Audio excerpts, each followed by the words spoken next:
Hello, fellow tankers. Toaster here. I've got a replay from Combatineffective in his Thunderbolt. It's a pretty good tank. It really, a lot of people call it like a slow Easy 8, but it's really a lot more akin to the E2, the Sherman Jumbo. It's got about the same frontal armor.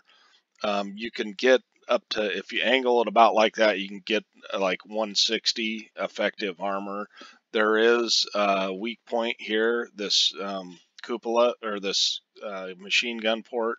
The turret isn't quite as strong, but it will bounce stuff. It's probably got 130 to 140 effective. The main problem that you have with this tank and with the E2 is your side armor is 38 millimeters, which means that all the Russian 122s overmatch your armor.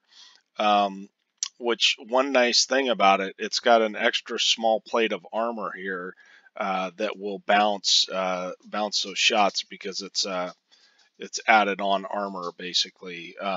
They added it onto the tank, so that's helpful in this thing. But it does have a kind of a weak 76 millimeter gun that has 128 pin, which you can outfit the E2 with. A lot of people play the E2 with the derp.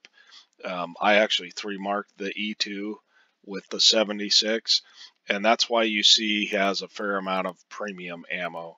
So let's go ahead and get the replay started, and we'll talk a little bit about what he's doing and what he's thinking. He's actually my twin brother, so I kind of get an idea of what he's thinking in these games. He is bottom tier here, so if it was me, I would have played a little more careful, but he makes it work. So I guess that's the moral of the story. It's an ace tanker.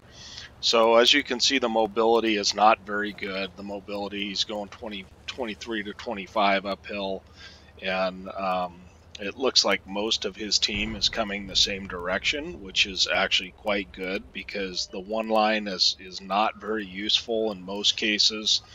Donut, or what I call donut, this area right in here is very useful, however, because you can get shots onto guys that are climbing the hill or guys that are in the middle here if they're not careful, or if they're up on this, well, the opposite side of this ridge here. So he sees this 1357. There's a lot of them out there right now. Of course, they have no armor whatsoever, and they have 143 base pin. And the way he's sitting, there is no way that light tank is going to pin him with 143 pin, because he's using his gun depression. I believe this gets 10 degrees. Don't quote me on that, but that would be my guess. And the way he's sitting, basically, with his whole kind of back down the hill a little bit, there is no way that he's going to pin. I've bounced IS-6s with that armor if they don't know that your side is weak. So the 1357 does finally get a shot on him. I would guess that it was through that machine gun port, or possibly in the cupola. But now he sees that Artie has focused here. He's been shot at twice by Artie, or at least they fired in this general area. So he is moving into Artie cover. And that depends where the Artie is, you know. The Artie can go sit on one line. Actually, the Artie's lit, so that's very good news for his team. So he's just making small pokes. He's using gold rounds right now because he's facing a Tiger P, which is the right move. And he's keeping an eye on this light tank. So the nice thing about this gun, because it fires so fast, you're in the battle all the time, but you're exposed all the time too if you really want to use that DPM, which this actually has pretty good DPM. I guess this is a beautiful shot right here.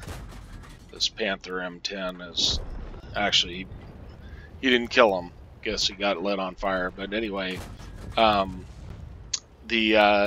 if it's anything like the Easy 8, I want to say I have a 2.85 second reload on the Easy 8, which for 115 damage, that's it.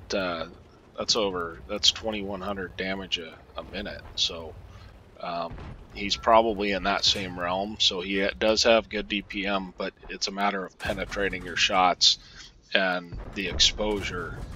Now that Tiger 131 is he's got 145 base pen, so the chances of him going through are slim and none. Because the way, and I think that he actually hit the track there, maybe the drive wheel, because he should not be able to go through the front.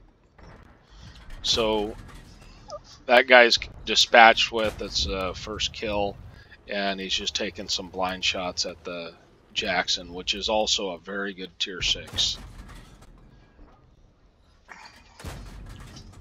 So he's getting unlucky with the pins. It's kind of odd that he is bouncing the side of a Jackson, but nevertheless, the gun is not very accurate, and that's one of the downsides to it. Finally gets spotted, but there's really nothing, or he hasn't seen anything in the middle. That Tiger 131 hasn't been hit from the middle, so he decides he's going to try and flank this T29, which T29 in this matchup is a very good tank. The big thing about the T29 is the DPM, you know, and if you get rushed, you're in trouble. So he's able to put a couple of shots into the T29. That puts him up to 1,300 damage, 500 assist. So this is already a pretty good game. Especially this tank. I don't think a lot of people play this tank very well, because to get aces in it seems a little less difficult, but it's really the skill of knowing how to angle your tank and when you can angle your tank, because like I said, with the side armor on this, you've got to be really careful against Russian guns. So the mobility, as you can tell, as I was saying, is kind of poor, but he's just moving into position to see what he can spot on the cap.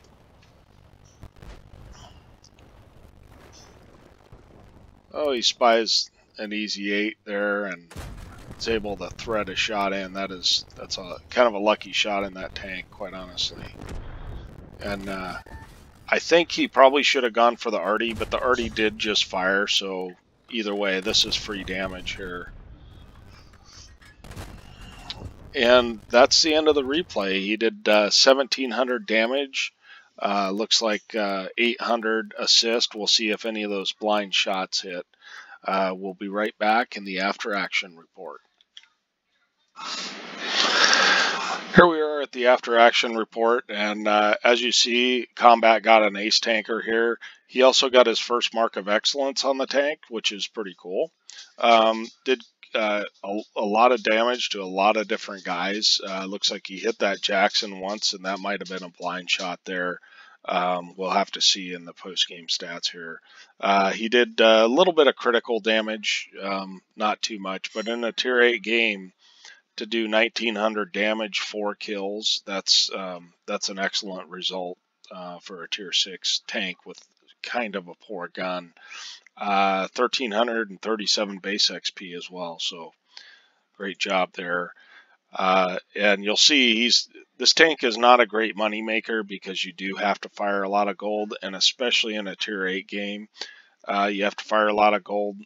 Had he not had premium and we didn't have these personal mission payouts going on, he would have lost 21,000 credits. But I think based on the result, he would have been fine with that. But he does have a premium account, so he ended up making 7,800 credits. One thing I'll point out, 40 shots fired, 29 hits, and only 19 pins. And that's fairly representative of this tank. It's hard to do damage in this tank, or the E2 with the 76 millimeter, because you don't have the speed to get around stuff, so you're facing it frontally. Also 800 assist damage, we talked about that already, and this was a 2 times, so he ended up with a whopping 5,600 XP. That is amazing, and then 149 base free XP. So I hope you enjoyed the replay, and if you did, please give it a like. If you didn't, the dislike button's over there. Would really appreciate subscriptions if you'd like to see more content, and we will catch you next time.